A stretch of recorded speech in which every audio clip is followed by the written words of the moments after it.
माझं नाव परिधी आहे. आम्ही 4 बहिणी होतो आणि आम्हाला एक भाऊ होता, जो वयानं माझ्या 2 बहिणीपेक्षा लहान होता.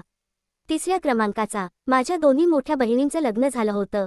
आता आमच्या भावाचं लग्न करण्याची वेळ होती, पण तो लग्न करायलाच तयार नव्हता. त्याचं असं म्हणणं होतं की आधी उरलेल्या दोन्ही बहिणींचं लग्न करून द्यायचं आणि त्यानंतरच तो स्वतःचं लग्न करेल.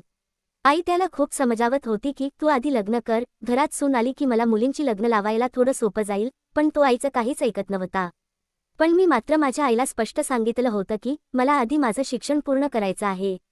मला अजून लग्न करायचं नाहीये. माझ्या सर्वात लहान बहिणीला अभ्यासात काहीच इंटरेस्ट नव्हता. मी आईला म्हटलं होतं, तुम्हाला हवं असेल तर हिचं लग्न लावू शकता. माझा भाऊ माझ्यापेक्षा 2 वर्षांनी मोठा होता आणि माझ्यापेक्षा लहान एकच बहीण होती. माझा भाऊ ज्या कॉलेजमध्ये शिकत होता तिथलाच त्याचा एक मित्र अधूनमधून आमच्या घरी यायचा. दिसायला तो खूप देखणा होता आणि माझ्या भावाच्याच वयाचा होता. पण मी नोटीस केलं होतं की जेव्हा जेव्हा तो आमच्या घरी यायचा तेव्हा तो माझ्याकडे एकटक पाहायचा आणि माझ्याकडे पाहून हळूच हसतही असायचा. पण मी कधीच त्याच्या हसण्याला प्रतिसाद दिला नव्हता. माहीत नाही तो स्वतःला काय समजायचा. एकदा मी घरी एकटीच होते तेव्हा तो आमच्या घरी आला आणि माझ्या भावाबद्दल विचारू लागला. मला वाटलं तो काही बोलायचा प्रयत्न करतोय, पण इतक्यात माझी आई आली आणि तो गोंधळून गेला. मी हळूहळू त्याचे इशारे समजायला लागले होते. तो मुलगा मला वाईट वाटायला लागला होता. दिसायला जरी छान होता तरी त्याची नजर माझ्यावर चुकीच्या हेतूने असायची. मी त्याच्याबद्दल आईला किंवा भावाला काहीच सांगितलं नव्हतं, कारण मला वाटत होतं की त्यामुळे त्यांच्या मैत्रीत कटुता येईल. पण आता तो जेव्हा आमच्या घरी यायचा मी दुसऱ्या खोलीत जाऊन बसायचे. मला जाणवायचं की त्याची नजर मला शोधत आहे.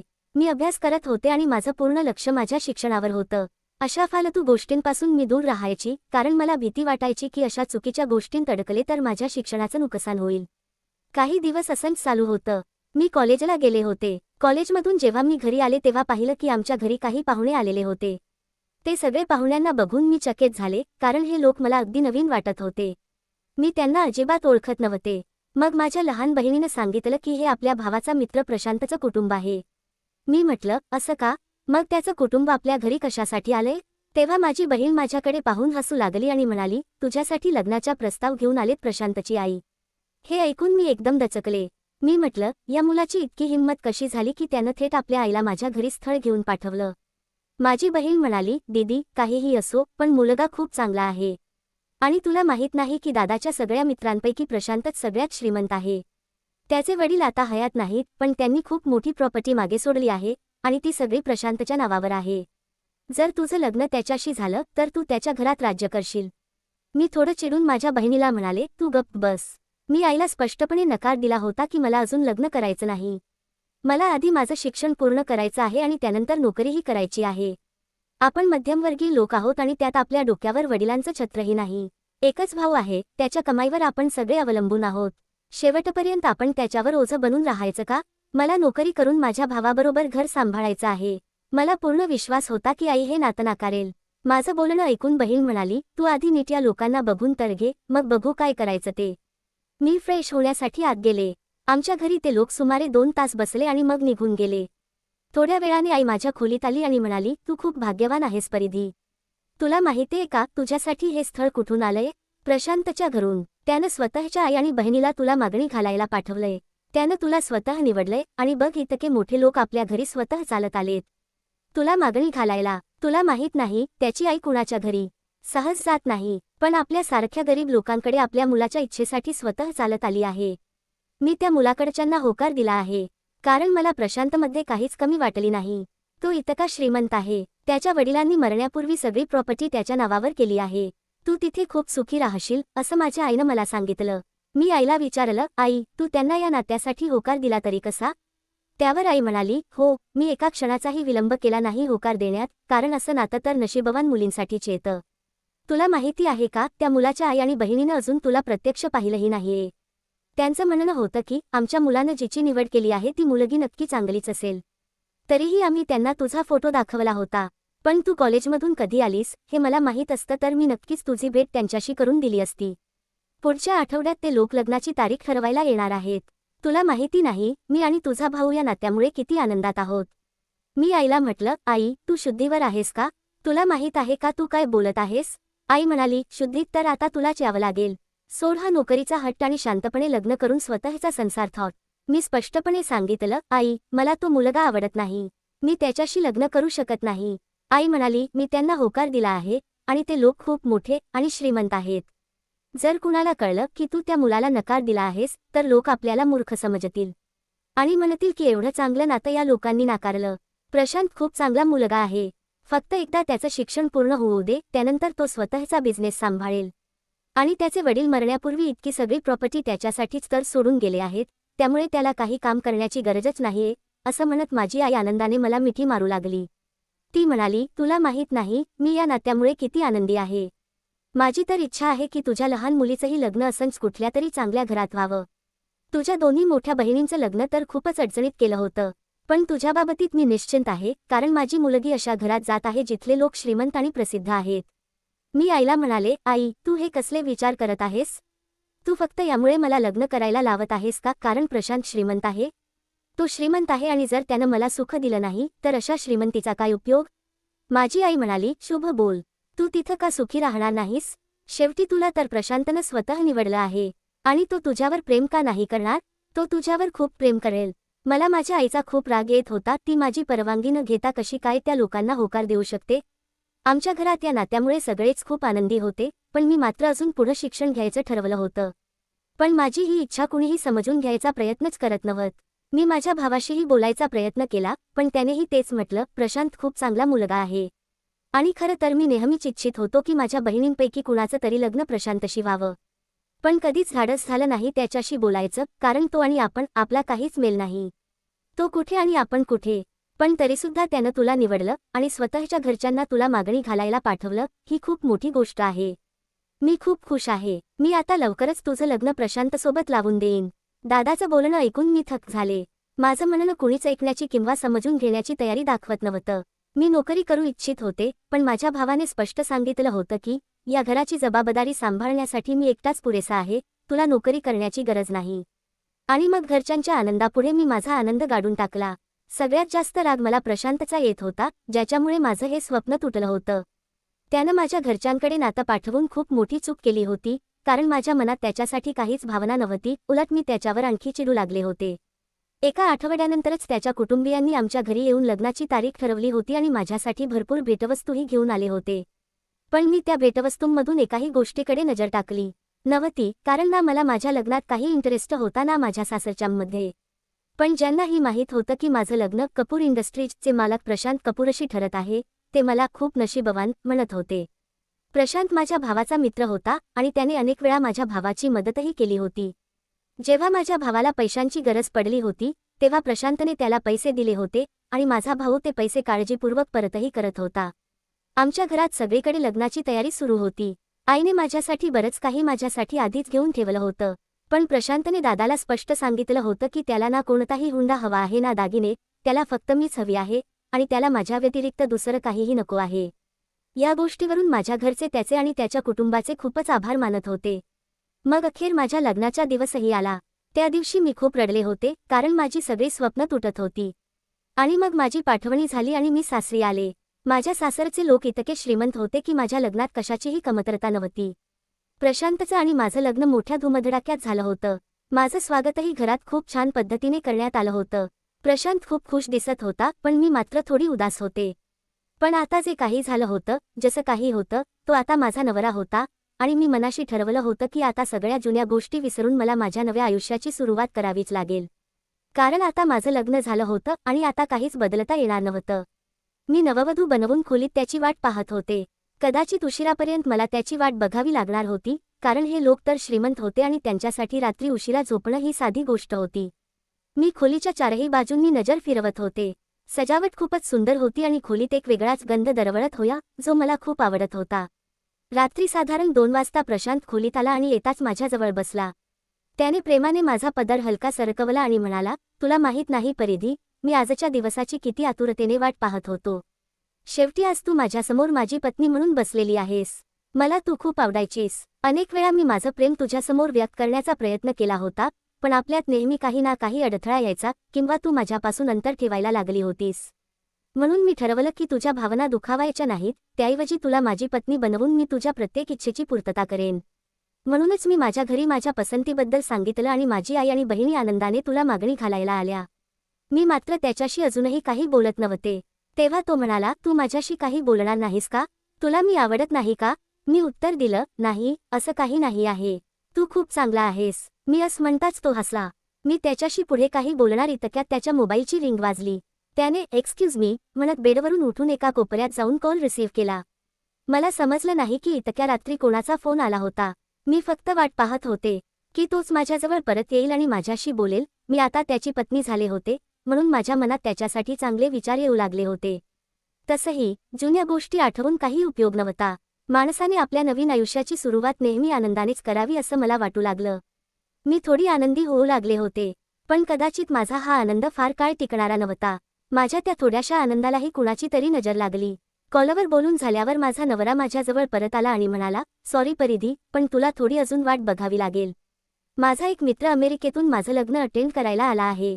तो सकाळीच आला होता, पण त्याची फ्लाईट उशिरा लँड झाली, म्हणून त्याला येण्यात वेळ लागला. आणि इथे त्याला फारसं कुणी ओळखतही नाही, म्हणून त्याला घ्यायला मला स्वतःलाच जावं लागणार आहे. माझ्याशिवाय हे कुणी करू शकत नाही. फक्त 1 तास लागेल, तू माझी वाट बघ. मी लगेच येतो. तो पुढे म्हणाला, आणि हो, मी तुझ्यासाठी पहिल्या रात्रीचं गिफ्ट आणायचं विसरलो आहे. ते मम्मींकडेच ठेवलं होतं आणि घ्यायचंच राहिलं. तुला काही प्रॉब्लेम नसेल तर मी जाऊ का? मी त्याला म्हटलं, हो हो, नक्की जा. तेव्हा तो म्हणाला, तुला या नववधूच्या कपड्यांमध्ये खूप जड वाटत असणार. तू एक काम कर, ते कपडे बदलून घे आणि आराम कर. या कपड्यांमुळेच तुला थकवा जाणवत असेल. मी परत आलो की माझ्या स्वतःच्या हातांनी तुला तुझं गिफ्ट देईन.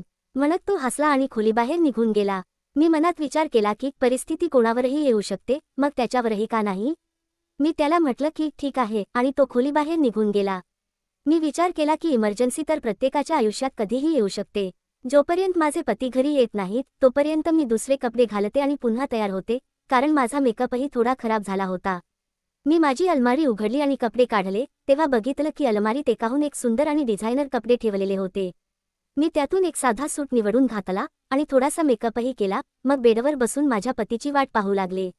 बेडवर बसून बसून मला कंटाळा आला, म्हणून मी खोलीतच इकडे-तिकडे फिरू लागले. 1 तासाहून अधिक वेळ झाला होता, पण अजूनही माझे पती परत आले नव्हते. फिरून फिरून थकल्यावर मी पुन्हा बिछाण्यावर झोपण्याचा विचार केला. म्हटलं थोडा आराम करावा.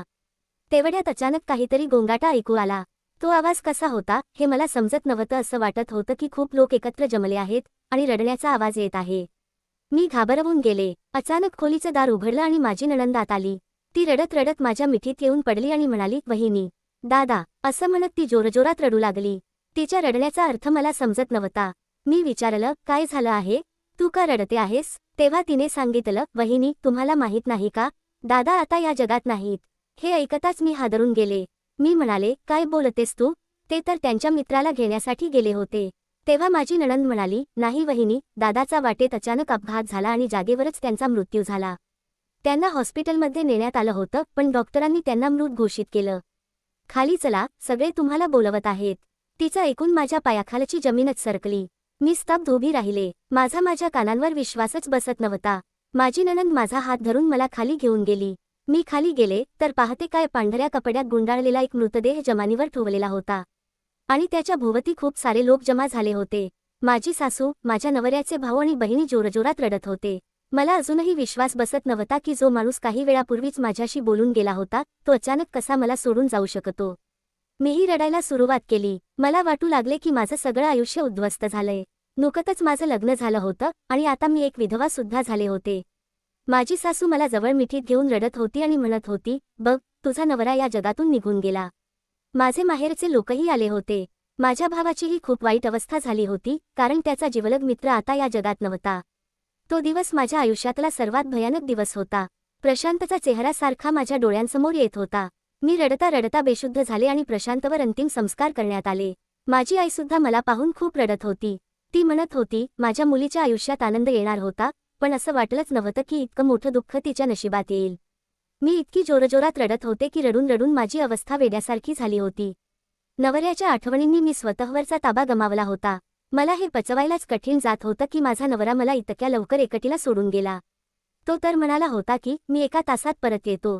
तो फक्त त्याच्या मित्राला एअरपोर्टवरून घ्यायला गेला होता, पण तो अशा पद्धतीने गेला की परतच आला नाही. माझ्या सासूबाईंनी माझ्या आईला सांगितलं होतं की ही आमच्या मुलाची विधवा आहे, ती आमच्याच घरी राहील. काही दिवस गेले होते. माझे घरचे लोकही परत गेले होते आणि मी सासरीच राहू लागले, एक विधवा म्हणून. माझ्या नवऱ्याच्या मृत्यूला एक आठवडा झाला होता तेव्हा अचानक माझी तब्येत बिघडली म्हणून माझ्या सासूने मला औषध घ्यायला सांगितलं. ते औषध घेतल्यावर माझ्या डोक्यात सतत दुखायला लागायचं आणि मी दिवसभर झोपूनच राहायचे. एक दिवस माझी तब्येत खूपच खराब झाली होती. मला श्वास घेता येत नव्हता आणि मी श्वास घेण्यासाठी वेड्यासारखी वागू लागले होते. कधी स्वतःला मारायला लागायचे तर कधी घरातलं सामान उचलून फेकायला लागायचे, कारण मला फक्त एवढंच हवं होतं की काहीही करून मला श्वास घेता यावा. आणि मग मी अशीच तडफडत बेशुद्ध झाले. कदाचित 2-3 दिवस मी बेशुद्धच होते. पण जेव्हा माझे डोळे उघडले आणि शुद्धीवर आले तेव्हा पाहिलं की मी एका हॉस्पिटलमध्ये आहे. माझ्या शेजारी एक नर्स होती. तिने विचारलं, आता कसं वाटतंय? मी म्हणाले, ठीक आहे. ती म्हणाली, 1-2 दिवसात तुम्ही अजून बऱ्या व्हाल. त्यानंतर तुम्हाला तुमच्या खोलीत पाठवण्यात येईल. हे ऐकून मी चकित झाले आणि विचारलं, कोणत्या खोलीत पाठवण्यात येईल? आणि माझं कुटुंब कुठे आहे? मला काय झालं होतं? तेव्हा ती नर्स म्हणाली, पागलखान्यात तर पागल लोकच येतात. आता त्यांच्यासोबत पूर्ण कुटुंब थोडंच येतं. मला धक्काच बसला. मी म्हणाले, काय? कोणता पागलखाना? तेव्हा ती नर्स म्हणाली, मॅडम, हेच पागलखाना. इथेच तर तुम्ही ॲडमिट आहात.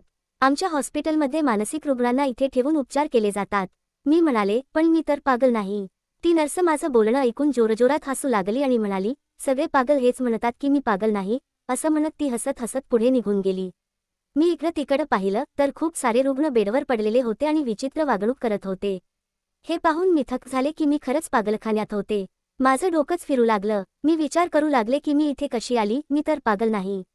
विचार करत करत माझं डोकं दुखायला लागलं आणि मी जोरजोरात ओरडू लागले, मला सोडा, मी पागल नाही. माझी अवस्था फारच खराब झाली होती. मला विचित्र औषधं दिली जात होती, ज्यामुळे मला शुद्ध राहत नव्हती. मी बेशुद्ध अवस्थेत एका कोपऱ्यात पडलेली असायची. मला काही समजत नव्हतं की मला इथे कोण घेऊन आलं. इथे पागल लोकांसाठी छोट्या छोट्या रूम तयार केल्या होत्या, अगदी एखाद्या तुरुंगासारख्या. मलाही त्या खोलींपैकी एक लहान खोली दिली होती. तिथे राहताना मला सतत असंच वाटायचं की मी एखाद्या तुरुंगात बंदिस्त आहे. इथले पागल एकमेकांना इजा करू नयेत म्हणून त्यांना वेगवेगळ्या खोल्यांमध्ये ठेवले जात होतं. पण मी वारंवार वॉर्डनवर ओरडत होते की मी वेडी नाहीये, मला इथे कोण घेऊन आलंय? प्लीज मला सांगा, प्लीज माझ्या घरी फोन करा, मला इथून बाहेर जायचं आहे. पण माझा आवाज कोणीच ऐकत नव्हतं.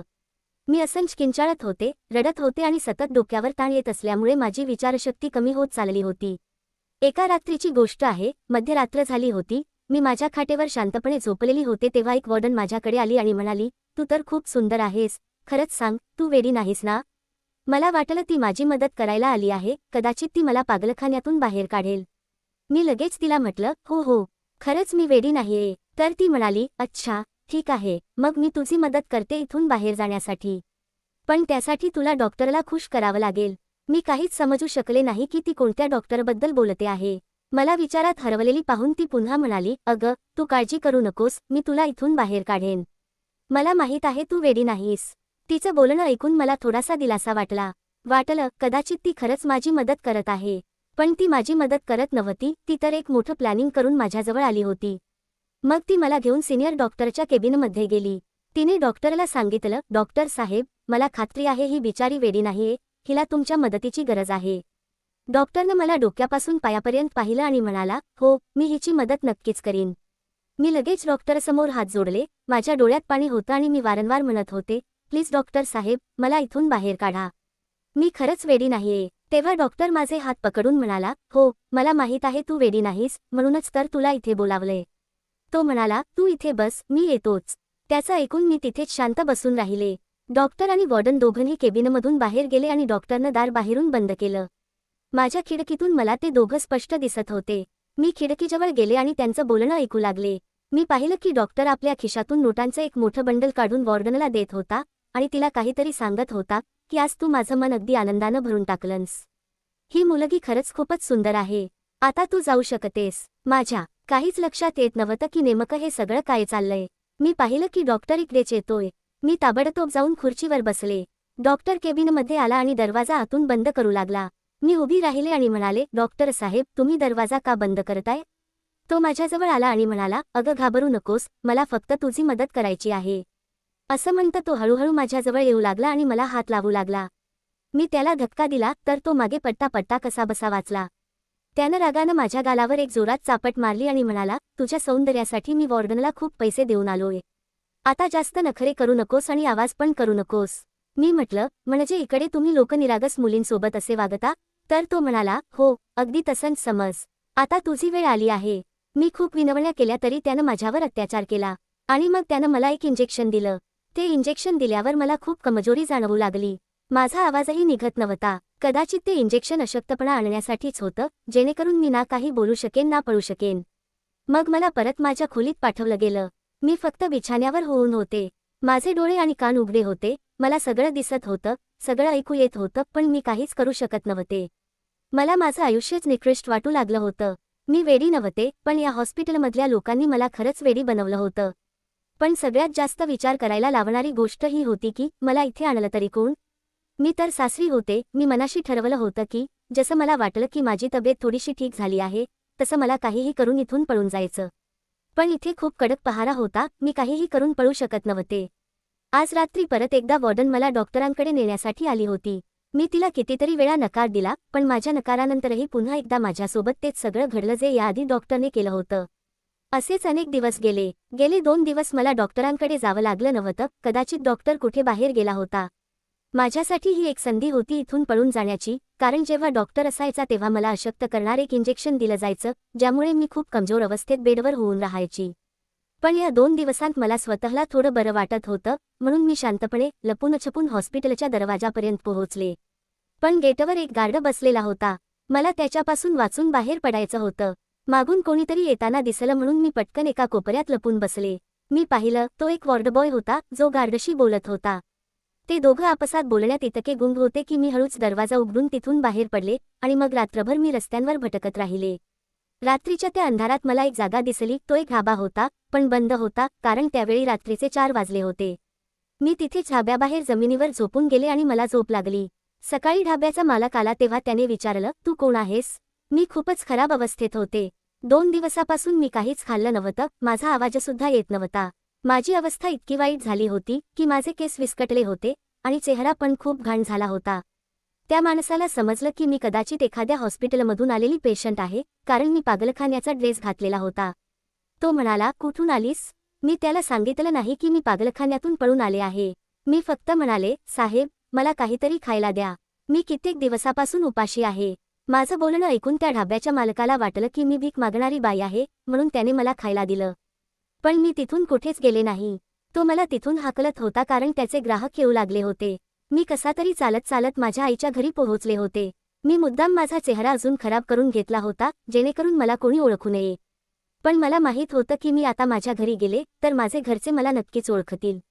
मी जसजशी आईच्या घराजवळ पोहोचले तसं मी हे पाहून रडायला लागले की घराला कुलूप लावलेलं होतं.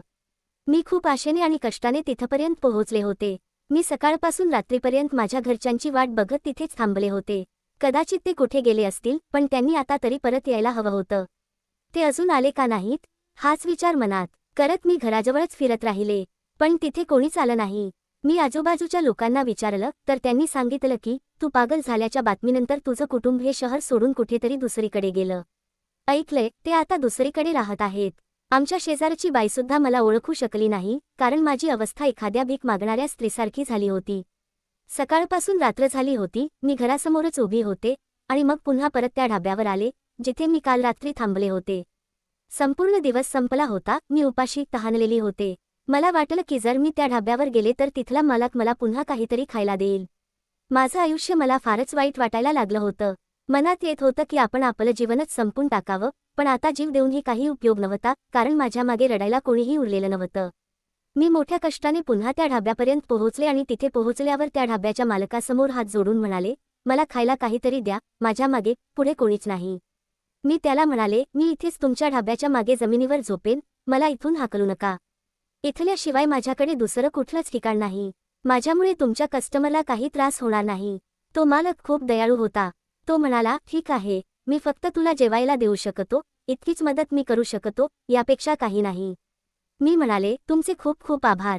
माझ्यासाठी एवढंही खूप आहे. रात्र झाली होती आणि मी ढाब्याच्या मागेच जमिनीवर झोपले होते. कुत्र्यांच्या भुंकण्याचा आवाज येत होता आणि मला खूप भीती वाटत होती, कारण आज पहिल्यांदाच मी उघड्या आकाशाखाली झोपत होते. माझ्या डोक्यावर कोणतीही छत नव्हती. काल थकव्यामुळे झोप लागली होती, पण आज या एकटेपणात आणि सुनसान जागेत मला खूप भीती वाटत होती. मी झोपेतच रडायला लागले, पण नंतर उठून बसले आणि चेहऱ्यावर हात ठेवला. मी विचारांच्या गर्तेत अडकून गेले होते. तेवढ्यात अचानक माझ्या खांद्यावर कोणीतरी हात ठेवला. मी पटकन वळून पाहिलं तर माझ्या मागे एक भीक मागणारा माणूस उभा होता. त्याला पाहून मी घाबरले. त्याच्या चेहऱ्यावर पांढरी दाढी होती आणि त्याने फाटके तुटके कपडे घातलेले होते. तो माणूस म्हणाला, मला तुझी खरी परिस्थिती माहिती आहे. तू माझ्यासोबत येशील का? मी तुला आसरा देईन. त्याचं बोलणं ऐकून मला थोडी घबराट वाटू लागली, कारण असंही होऊ शकतं की तो कोणीतरी फसवणूक करणारा असावा, जो मला कुठेतरी नेऊन माझ्यासोबत काही वाईट करेल. पण मग मी विचार केला, आजपर्यंत माझ्यासोबत जे काही वाईट घडलं आहे, त्यापेक्षा तो अजून काय वाईट करणार? मी विचारात असताना तो माणूस पुन्हा म्हणाला, तू माझ्याशी लग्न करशील का? तू खूप सुंदर आहेस आणि तुझी अवस्था पाहून वाटतं की तुला आयुष्याने खूप त्रास दिला आहे. मी तुझी खूप काळजी घेईन. तुला कधीच कोणत्याही गोष्टीची कमतरता भासू देणार नाही. सांग, तू माझ्याशी लग्न करशील का? मी त्याला सांगितलं की जग मला वेड समजतं आणि हा ढाब्याचा मालक मला भीक मागणारी समजतोय. हे सगळं तुला माहीत असताना सुद्धा तू माझ्याशी लग्न करायला तयार आहेस का? तेव्हा तो म्हणाला, मी सांगितलंच ना, मला तुझ्या पूर्ण आयुष्याबद्दल माहिती आहे. तुझ्यासोबत काय काय घडले आणि तू वेड्यांच्या हॉस्पिटलमध्ये कशी पोचलीस हे सगळं मला माहीत आहे. म्हणूनच तर मी तुला लग्नाची ऑफर दिली आहे. मी म्हणाले, पण तू आहेस तरी कोण? तो म्हणाला, असं समज की मी देवाने पाठवलेला एक मदतगार आहे, जो तुझी मदत करायला आलाय. मी खूप विचार केला आणि म्हणाले, ठीक आहे, मी तुझ्याशी लग्न करायला तयार आहे. तेव्हा तो म्हणाला, मग तुला माझ्यासोबत माझ्या घरी यावं लागेल, कारण मी माझ्या बायकोला इथं रस्त्यात एकटीला असं सोडू शकत नाही. थोडं अंतर चालल्यावर तो मला एका घरात घेऊन गेला. त्याने दरवाजा उघडला आणि लाईट लावली. तेव्हा मी अचंबित झाले. या घरात तर सगळी सुविधा होती, अगदी आलिशान घर. हा माणूस तर एक भीक मागणारा वाटत होता, पण याच्याकडे एवढं चांगलं घर आणि सगळ्या गोष्टी. मग हा भीक का मागतो? मी हाच सगळा विचार करत होते. इतक्यात मी वळून पाहिलं तर तो माणूस त्याची दाढी आणि मिशा काढत होता. मी त्याच्याकडे नीट पाहू लागले आणि जेव्हा त्याचं खरं रूप माझ्यासमोर आलं, तेव्हा माझ्या तोंडून एक जोरात किंकाळी निघाली. मी बेशुद्ध पडायच्या अगोदर त्याने मला सावरलं. हा कोणी दुसरा नव्हता तर माझा नवरा प्रशांत होता. माझ्या नवऱ्याचा तर मृत्यू झाला होता. मग हा कोण? माझ्या डोक्यात असंख्य प्रश्न फिरत होते. त्याने सांगितलं, तुला घाबरण्याची काही गरज नाही. मीच तुझा नवरा आहे. मी त्याच्याकडे पाहून रडायला लागले. मी त्याच्या गळ्यात होऊन म्हणू लागले, तू कुठे गेला होतास प्रशांत? तो म्हणाला, तू आधी शांत बस, मी तुला सगळं सांगतो. आधी त्याने मला थंड पाणी दिलं आणि नंतर माझा हात हातात घेऊन बोलायला सुरुवात केली. त्याने सांगितलं, माझा एक मित्र अमेरिकेहून खास माझ्या लग्नासाठी येणार होता, पण तो लग्नाच्या दिवशी पोहोचला नाही. रात्री त्याचा फोन आला आणि त्याने सांगितलं की मी पोहोचलो आहे, मला न्यायला ये. मी त्याला न्यायला निघालो होतो, गाडीत बसलो होतो, तेव्हाच त्याचा पुन्हा फोन आला. मी कॉल रिसीव्ह केला आणि त्याला सांगितलं की तू फक्त 5 मिनिटं थांब, मी बस एअरपोर्टवर पोहोचणारच आहे.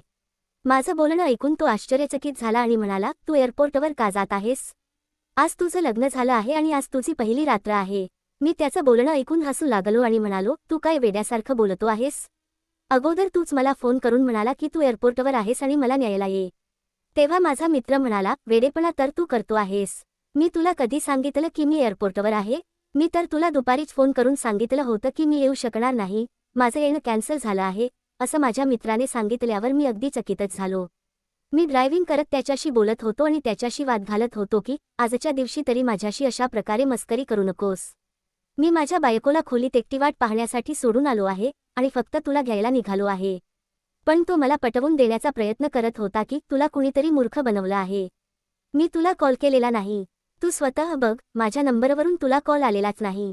मी गाडी चालवत असताना मोबाईलकडे लक्ष दिलं आणि कॉल कुणाच्या नंबरवरून आला हे तपासलं. पण हे बघून मी हादरलो की तो कॉल माझ्या मित्राच्या नंबरवरून आलेलाच नव्हता. माझं लक्ष अजूनही मोबाईलकडेच होतं. तेवढ्यात अचानक मागून कुणीतरी माझ्या गाडीला जोरदार धाक दिली आणि माझी गाडी दूर जाऊन एका झाडाला आदळली. त्यानंतर मी बेशुद्ध झालो. जेव्हा मला शुद्ध आली तेव्हा मी आमच्या फॅमिली डॉक्टरच्या हॉस्पिटलमध्ये ॲडमिट होतो. साधारण 1 तासातच मी पूर्णपणे शुद्धीवर आलो. मला खूप जखमा झाल्या होत्या. माझ्या फॅमिली डॉक्टरांनी एक अशी गोष्ट सांगितली जी ऐकून माझ्या पायाखालची जमीनच सरकली. ते म्हणाले, तुझा अपघात आपोआप झाला नाही, तुझा अपघात केला गेला होता. आणि मला माहीत आहे की हे सगळं तुझ्यासोबत कोणी केलं. आमचे फॅमिली डॉक्टर हे माझ्या वडिलांचे अतिशय जवळचे मित्र होते. त्यांनी सांगितलं की तुझ्या सावत्र आईने त्यांना खूप पैसे दिले होते आणि सांगितलं होतं की प्रशांत मला पाहिजे. त्यांनी हे सर्व आमच्या फॅमिली डॉक्टरला सांगितलं होतं की तू प्रशांतला विषाचं इंजेक्शन देऊन ठार मार, कारण माझ्या सावत्र आईला हे माहिती होतं की माझा अपघात इतका गंभीर झाला नव्हता. आमच्या फॅमिली डॉक्टरांनी तिच्या सांगण्यावरून पैसे घेऊन तसं दाखवलं, पण त्यांनी मला सर्व काही सांगितलं. कारण त्यांना माहिती होतं की माझी सावत्र आई माझ्यासोबत हे सगळं का करत होती. ते डॉक्टर एक प्रामाणिक माणूस आहेत. खरं तर मी माझ्या वडिलांचा एकुलता एक मुलगा आहे. माझ्या आईच्या मृत्यूनंतर वडिलांनी दुसरं लग्न केलं आणि माझ्या सावत्र आईने तिच्या पहिल्या नवऱ्यापासून झालेल्या 2 मुली आणि एका मुलासह आमच्या घरी प्रवेश केला. पण माझ्या वडिलांनी मृत्यूपूर्वी सर्व प्रॉपर्टी माझ्या नावावर केली होती. यामुळे माझ्या सावत्र आईला राग आला की वडिलांनी सगळी प्रॉपर्टी सगळ्या मुलांमध्ये समान का वाटली नाही. मग तिने माझा हा ॲक्सिडेंट घडवून आणला आणि माझी सर्व प्रॉपर्टी आपल्या नावावर करण्याचा कट रचला. त्याचवेळी तिने तुला वेड्यांच्या हॉस्पिटलमध्ये पाठवलं. पागलखान्याच्या डॉक्टरांना पैसे देऊन तुझी मानसिक स्थिती बिघडवली गेली आणि तुला तिथे जबरदस्तीने भरती केलं. त्यांनी तुझ्या घरच्यांनाही खात्री पटवून दिली की तू खरंच वेडी झाली आहेस. मी बऱ्याच दिवसांनी बरा झालो. डॉक्टर अंकलने माझ्या सावत्र आईच्या सांगण्यावरून मला मृत घोषित केलं आणि माझ्याऐवजी दुसऱ्या कुणाचा मृतदेह तिला दिला. त्यामुळे तिला वाटलं की मी खरोखरच मेलेलो आहे, पण डॉक्टर अंकलने मला हॉस्पिटलमधून गायब करून माझा जीव वाचवला. त्यांनी मला काही दिवस आपल्या घरी ठेवले आणि सगळ्यांना सांगितलं की मी मेलो आहे. जेव्हा मी पूर्णपणे बरा झालो तेव्हा मला तुझी खूप आठवण यायला लागली. मला तुला भेटायचं होतं. मला वाटलं की त्यांनी तुला तुझ्या माहेरी पाठवलं असेल. मी माझी ओळख बदलून घेतली होती आणि तुला शोधायचा प्रयत्न करत होतो. मी तुझ्या माहेरच्या घराबाहेर दिवस रात्र पहारा द्यायला लागलो होतो, पण तू मला तिथे कधीच दिसली नाहीस. मला माहीत नव्हतं की त्यांनी तुझ्यासोबत काय केलं होतं, पण माझं लक्ष अजूनही तुझ्या माहेरावरच होतं, कारण मला खात्री होती की तू एक ना एक दिवस तिथे नक्की परत येशील. आणि जेव्हा तू खरंच तुझ्या माहेरी आलीस तेव्हा तुला पाहून मला खूप आनंद झाला. मला खूप शांती वाटली, पण तुझी अवस्था पाहून मला फार वाईट वाटलं. मला वाटलं की कदाचित माझ्यामुळेच त्यांनी तुझी अशी अवस्था केली. जेव्हा तू माहेरचं घर बंद पाहून इथे आलीस तेव्हा मी तुझ्या मागोमागच होतो. माझं ठाम मत होतं की आता मी तुझ्या सोबत आहे तर तुला कोणीही काहीही नुकसान करू शकत नाही. मी तुला रडताना पाहिलं आणि तेव्हा ठरवलं की आता मला तुझ्याशी बोलायलाच हवं. आणि अशा प्रकारे मी तुला माझ्या इथे घेऊन आलो. हे घर माझ्या एका मित्राचं आहे.